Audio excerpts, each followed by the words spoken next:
they come.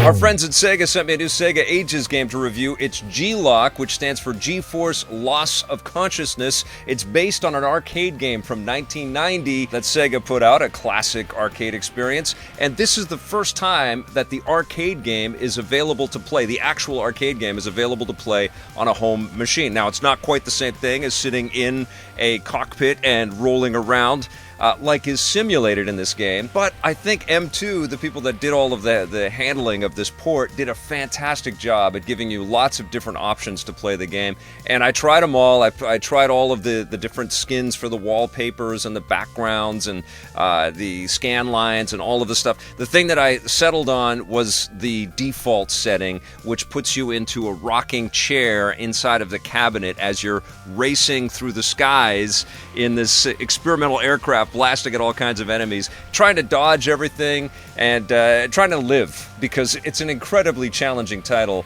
And I started off on beginner mode to just get a kind of feel for this, and I have to tell you, when I saw games like Afterburner and G-LOC in arcades back in the day, I looked at them with the same kind of skepticism that I would look at slot machines. They just looked like games that were way too difficult for me, way above my pay grade, and I was going to lose all kinds of money in these games. So I would try them, but I would die a couple times and be like, okay, that one's not for me. So it's quite the thrill, although it's taken a long-ass time, to be able to sit in games like this and get reacquainted with the mechanics and the controls and the clever design details. Most of the fighting that you're going to do in G-LOC is up in the skies, over clouds, or over nighttime cities or something like that, and you're taking down all kinds of planes, which conveniently will all fly right in front of your Vulcan cannons, your sort of machine guns, or your missiles, and you just got to take them out before the time runs out, and then you get extended time and you go on to the next stage. It's a little bit like Outrun in the skies in that sense, because it's just this forward sort of progression, and every once in a while you'll have to land on an aircraft carrier, and that's also kind of thrilling.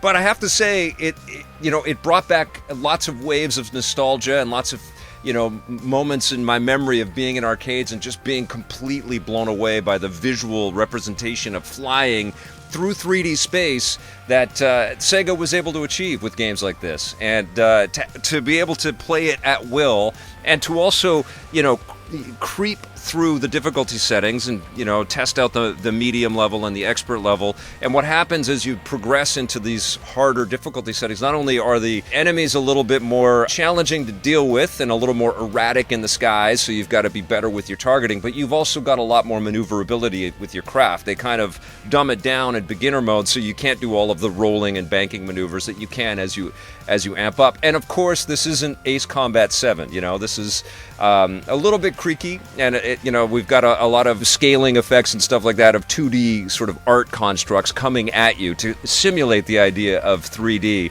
but it's still incredibly effective. Where the game kind of gets a little too hard to handle is especially when you're in medium or expert modes and you're flying through canyons and you're banking left and right, and maybe you've got some ground targets that you have to take out or some chopper. I mean, half the stuff you see in this game, you don't even know what it is because it's flying by so quickly, but so are those canyon walls, and you're trying to navigate and stay alive, and I was crashing a lot.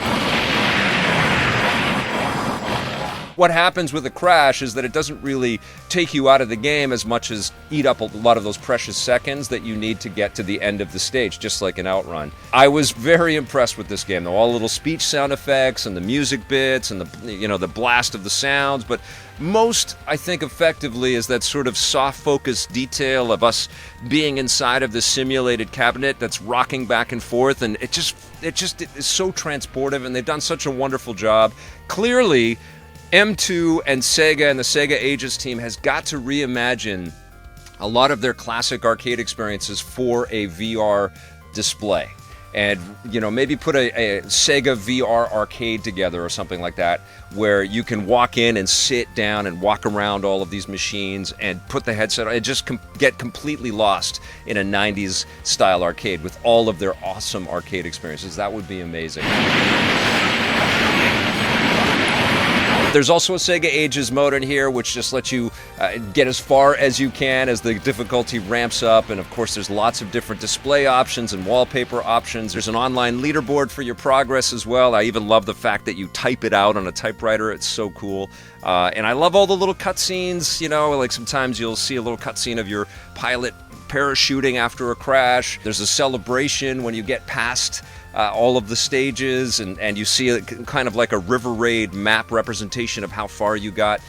I love this. You know, it's not going to be for everybody, and for a lot of, you know, especially younger gamers out there, this is going to look so ancient and so creaky, but for somebody like me that was around and was blown away by these games when they first came out, but was a little intimidated by them, this is a total treat.